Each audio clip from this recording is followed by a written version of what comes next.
నామాన్ని గణపరచబద్ధులమై ఉండగా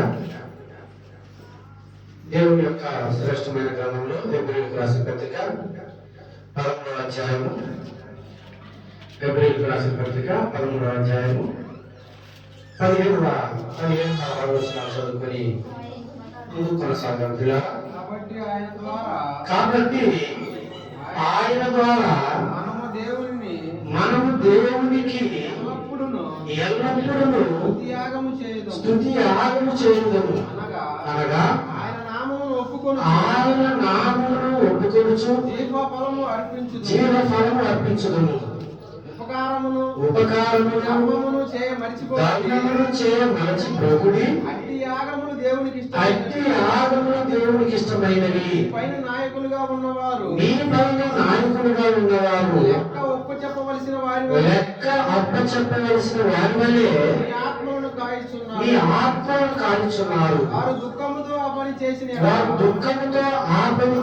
ఎడల మీకు నిష్ప్రయోజనము గనుక దుఃఖముతో కాక ఆనందముతో చేయునట్లు వారి మాట విని వారికి లోబడి ఉండి. చాలు పిల్లలు ప్రార్థించుకుందాం. కృప కలిగిన నాయన, ప్రేమ నమ్మకం కలిగిన తండ్రి, మహాదేవుడా, స్తోత్రార్హుడా, పూజార్హుడా, మీ వందనాలు స్తోత్రాలు చెల్లిస్తున్నాను నాయన.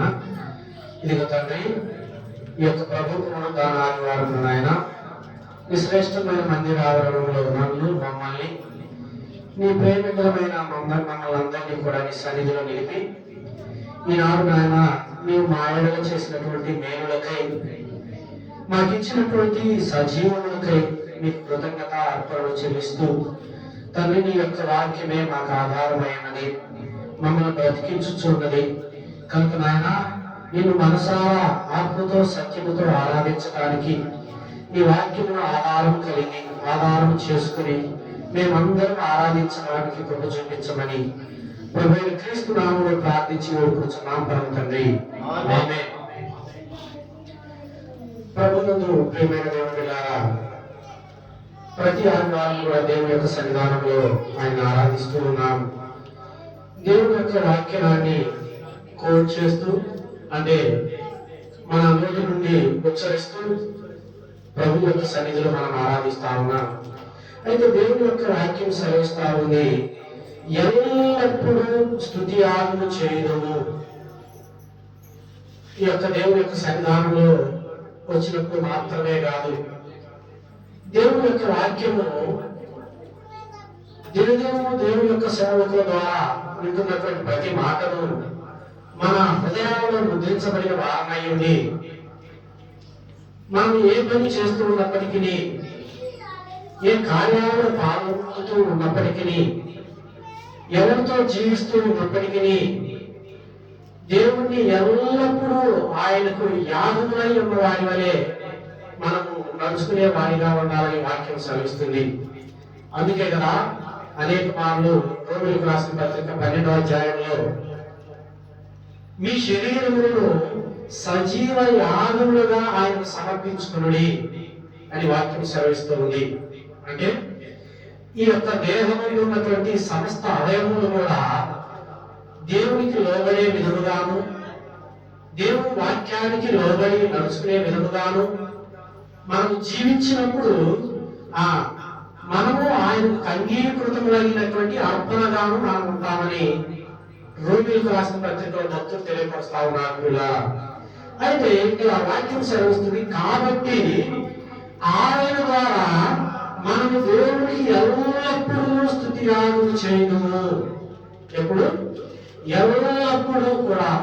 దేవుని మందిరావరణంలోనికి వచ్చినప్పుడే కాదు, దేవుని యొక్క సన్నిధానంలో సహవాస కూడికలలో ఉన్నప్పుడే కాదు, నిత్యము కూడా మనం చేసే ప్రతి పనులలోనూ. ఇక్కడ ఒక మాట రాయబడినది పిల్లారా, ఆయన అనగా ఆయన నామమును ఒప్పుకొనుచు. ఏంటంట? ఆయన నామమును ఒప్పుకొనుచు అనే మాట రాయబడి ఉన్నది. ప్రతి విషయమందు, ప్రతి నడతయందు దేవుని నామమును ఒప్పుకునే వారిగా మంది ఆయనకు యాగం చెల్లించే వారిగా ఉండాలా, ఆయన ఆరాధించే వారిగా ఉండాలా. ప్రియమైన దేవుని వాళ్ళ అనేక కొడుకులలో గాని, ప్రయాణంలో గాని, స్వార్థకులలో గాని దేవుని సేవకుడు ఎక్కడున్నా, ఎవరితో ఉన్నా, ఏ సందర్భంలో ఉన్నా గాని ప్రార్థన సాయం కోరిన వెంటనే అంగులేదుతో ఉన్నానని కాదు, ప్రార్థనలో ఉన్నానని కాదు, మరి ఎక్కడున్నా కూడా ఆయన నామమును ఒప్పుకొనుచు ఆ యొక్క వ్యక్తిని బట్టి దేవుని యొక్క పాదాలు మొదలుపెట్టుకుని ప్రార్థించిన సందర్భాలను నేను అనేకం చూస్తా ఉన్నా. నా యొక్క మొదటి విశ్వాస మార్గంలో లోకంలో ఉచ్చడివిడిగా తిరుగుతున్నటువంటి దినములలో ప్రార్థనకు నేను వచ్చిన మొదటి దినాల్లో ఈ యొక్క పరిశుద్ధ గ్రంథాన్ని పట్టుకొని ఆ దేవుని యొక్క సన్నిధానానికి వచ్చేటప్పుడు గిల్టీకి ఫీల్ అయ్యేవాడిని, మొహమాటంగా ఫీల్ అయ్యేవాడిని. ఎందుకంటే ఎంత మాత్రం కూడా సిగ్గు విడిచిన వాడిని కాను, నా పాపాన్ని విడిచిన వాడిని కాను. అలాంటి సందర్భాలలో ఎంత మాత్రం కూడా నా నడవడిక, నా యొక్క బ్రతుకు, నా యొక్క జీవిత విధానం అంతా కూడా నిత్యము కూడా దేవుని నామానికి ఒప్పుకునే వారిగా ఉండక అవమానాన్ని కలిగించిన వారినే నేను నడిచిన వారిగా ఉన్నాను.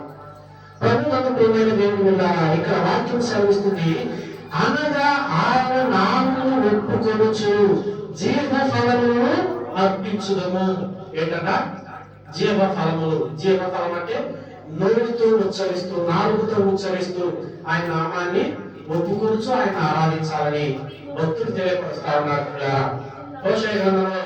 హోషేయ గ్రంథకర్త ఒక మాట తెలియపరుస్తా ఉన్నారు ఇశ్రాయేలు ప్రజలందరితో కూడా, ఇదిగో ఇప్పుడైనా కూడా మీ మార్గం చక్కబరుచుకొని సరిచేయబడిన వారయండి, దేవుని యొక్క సన్నిధానంలో ఒప్పుకొనుచు ఆయనకు జీవ ఫలములు అర్పించండి, ఆయనకు మొరపెట్టండి, ఆయన సన్నిధిలో ఆమె పాపమును విడిచిపెట్టి ఆయన గణపరచండి అని హోషేయ భక్తుడు తెలియపరుస్తుంటే మరి ఏమన్నారో ఒకసారి చూద్దాం పిల్లారా. హోషేయ గ్రంథము 14వ అధ్యాయం మొదటి వచనం పిల్లారా. ఇశ్రాయేలీయులు ఈ పాపము చేత నీవు కూలితివి గనుక నీ దేవుడైన యెహోవా తట్టు తిరుగుము, మాటలు సిద్ధపరచుకుని యెహోవా ఎదుట తిరుగుడి. మీరు ఆయనతో చెప్పవలసినది ఏమనగా, మా పాపములన్నిటినీ పరిహరించుము, ఎట్లకు బదులుగా నీకు మా పెదవులను అర్పించుచున్నాము, నీవు అంగీకరింపదగినవి అవే మాకున్నవి. చాలు పిల్లరా, ఎందుకు అవే మాకున్నవి, మా పెదవులు మాత్రమే నీవు అంగీకరింపదగినవి మా దగ్గర ఉన్నవి అని అంటున్నారు పిల్లరా. ఎందుకంటే శ్రేష్టమైన పాలు తేనెలు ప్రవహించే దేశంలో సుఖముగా వారు జీవిస్తూ ఉండి దేవుని విడిచిపెట్టి అన్య ప్రజల యొక్క మార్గాల్లో నడుస్తున్నప్పుడు, అన్య దేవతలను ఆరాధిస్తున్నప్పుడు దేవుడు వారిని విడిచిపెట్టి మరలా అన్య యొక్క దేశాలలో బానిసలుగా ఏమబడడానికి ఆయన సెలవిచ్చినాడు. అందుకే వారు బానిసత్వ జీవితాన్ని జీవిస్తూ మా దగ్గర ఇంకేమీ లేవయ్యా అంటా ఉన్నారు. ఎందుకు? బానిసలుగా పోయినప్పుడు అక్కడ మన వెంటి చాకరీ ఉంటది, మన ఆస్తులు ఉంటాయా, ఈవులు ఉంటాయా, ఎడ్లు ఉంటాయా, బలమైనటువంటి కోడలు ఉంటాయా, గొర్రె పుగేలు ఉంటాయా, ఏముండవు. ఆ బానిసలు బ్రతికే వారికి పని చేయటము, వెట్టి చాకరీ చేయటము, ఆ యజమానులకు ముందు పెట్టడము, అదే. అందుకే అక్కడ ఇశ్రాయేలు అందరూ కూడా నీవు అంగీకరింపదగినవి మా పెదవులు మాత్రమే ఉన్నాయా, మా పాపమును పరిహరింపుము అని అక్కడ దేవుడికి మొదలుపెడుతున్నట్టుగా చూస్తా ఉన్నాము. ప్రభునందు ప్రియమైన దేవుని పిల్లలారా, ఈనాడు మనం కూడా దేవుణ్ణి అడిగినటువంటి ప్రజలమే. దేవుణ్ణి ఆయన యొక్క సొంతైనటువంటి ప్రజలతో ఈనాడు మేము కూడా ఇశ్రాయేలీయులమే అన్నదానికి అర్థ మాత్రం కూడా మాకు ఎంపిక లేదు. అన్య దేవతలు మన పూర్వీకులు మొదలుకొని ఈనాటికి కూడా అన్య ఆచార సాంప్రదాయాలను జీవిస్తూ దేవుణ్ణి ఎరగినటువంటి పాపభరితమైనటువంటి జీవితాలను జీవిస్తున్నటువంటి మన ఎడల ఆయన ఎంతో కనికరం చూపి ఈనాడు తన సొంతైనటువంటి జనాంగములతో కూడా, తన శాస్త్రమైనటువంటి ప్రజలతో కూడా మనల్ని పాలువారిగా చేసినాడు. అంత మాత్రమే కాదు, వారికి సైతము లేనటువంటి యోగ్యత పర సంబంధమైన పరలోక రాజ్యాన్ని ఇవ్వడానికి ప్రభువే నీవు నేను పాపిమై ఉండగా, నీవు నేను మరణానికి గురి ఉండగా, శాపగ్రస్తులమై మూలుగుచూ ఉన్నటువంటి స్థితి నుండి రాదు. దేవుడు తన స్వార్థము చేత మనల్ని కొని ఆయన యొక్క శ్రేష్టమైన ఉన్నతమైన నామాన్ని అర్పించడానికి, ఆరాధించడానికి, కొనియాడటానికి దేవుడు ఎన్నుకున్నాడు పిల్లరా. అందుకే ఇంత సంతోషకరమైనటువంటి రక్షణానందాన్ని మనం వస్త్రముగా తొడుక్కొని ఈ పరిశుద్ధమైనటువంటి శ్రేష్టమైన మందిర ఆవరణలో మనం ఆయన ఆరాధించడానికి దేవుడు ఏర్పరచుకుని ఉన్నాడు. ప్రభువునందు ప్రియమైన దేవుడు పిల్లరా, అయితే ఆ హెబ్రీయులకు రాసిన పత్రికలో మాట తెలియపరుస్తా ఉన్నాడు. ఉపకారమును ధర్మములు చే మర్చిపోకుడి, అట్టి యాగములు దేవునికి ఇష్టమై ఉన్నవి. ఏంటంటే కీర్తన గ్రంథం 50వ అధ్యాయం 23వ వచనంలో కూడా ఒక మాట రాయబడి ఉన్నది, స్తుతియాగం అర్పించువాడు నన్ను మహిమపరుస్తున్నాడు. ఏంటంట దేవుడిని మహిమపరుస్తూ ఉన్నాడంట. అయితే ఉపకారములు ధర్మములు చే మర్చిపోకుడి, అట్టి యాగములు దేవునికి ఇష్టమై ఉన్నవి. దేవుని యొక్క సన్నిధానంలో ప్రభువు గుర్తెరిగి దేవుడు నమ్ముకుని ఉన్నాము, దేవుడి యొక్క రక్షణ వస్త్రం తొడుక్కుని ఉన్నాము, దేవుడిని ఆరాధించు బిడ్డలను అని చెప్పుకుని మనము దేవుని యొక్క మందిరాలలోకి వచ్చి ఆయన దేవుని వాక్యాన్ని మాత్రమే ఈ రోజుతో పలుకుతూ ఆయన ఆరాధించడం కాదట. ఉపకార ధర్మములు చేయాలట. దేవుని యొక్క క్రియలలో కూడా దేవుడిని ఆరాధిస్తున్నామని కనపరచాలని వాక్యం సెలవిస్తా ఉంది. అందుకే గతించినటువంటి స్వాభావికంలో దేవుని సేవకుడు ఆయనకి నేను పనిచేస్తే నాకు కూలించి నాకు పిల్లారా. గురుకులాలు అనేవి ఉండేవి. అంటే గురుకులాలు అంటే రాజులు, ప్రధానులు, అధికారులు వారి పిల్లలను గురువు దగ్గర పంపిస్తే వారు విద్యను, జ్ఞానాన్ని వారు నేర్పిస్తా ఉంటారు. పిల్లలకి నేర్పించినప్పుడు వారు ఎంత వెలగల ధనమైనను వెండి బంగారం ఎన్ని ఇచ్చినా కూడా ఆ గురువుకు రుణం తీర్చలేనివి అవి కావట. అయితే నేను అనుకునేవాడిని, మొదటిలో ప్రభాని యొక్క మందిరాలను పనిచేసినప్పుడు కూడా నీ దాసుడు నాకు పూజిస్తున్నాడు, నేను ఈ మందిరంలో పరిచయం చేయడానికి కూడా నాకు యోగ్యత లేదా ప్రభా, నీవు నన్ను అంగీకరించవా అని మొదలుపెట్టుకుని నేను దుఃఖించేవాడిని. పిల్లలు తర్వాత దినాల్లో ఆత్మీయ తండ్రి మాట్లాడాడు, దేవుని సేవకుడిని నీకు ఇచ్చేది ఏదైనా నీకు ఆశీర్వాదమే కాబట్టి ఎంత మాత్రం వద్దనే మాట రానియద్దయా అన్నాడు. ఆ దుఃఖించే ఆ యొక్క సందర్భాన్ని ఆనాటితో నాకు ఎంతో సంతోషకరంగా మారింది. అందుకే ఆయన చేతికి ఏది పొందుకుంటే నాకు ఎంతో కాలమని ఎదురు చూసేవాడిని పిల్లలు. అయితే అలాంటి సందర్భాల్లో నిన్న ఆత్మీయ తండ్రి నాకు ఇస్తూ, పనికి జీతం ఇస్తూ, దేవుడు వాక్యాన్ని కోట్ చేస్తూ మాట్లాడుతుంటే ఎంతో ఉల్లాసం. ఏనాడు కూడా దేవుడు వాక్యానికి లోబడి నేను నడుచుకునేవాడిని కాను. పని చేసేవాడు జీతానికి పాత్రుడని లేఖనం సెలవిస్తుంది.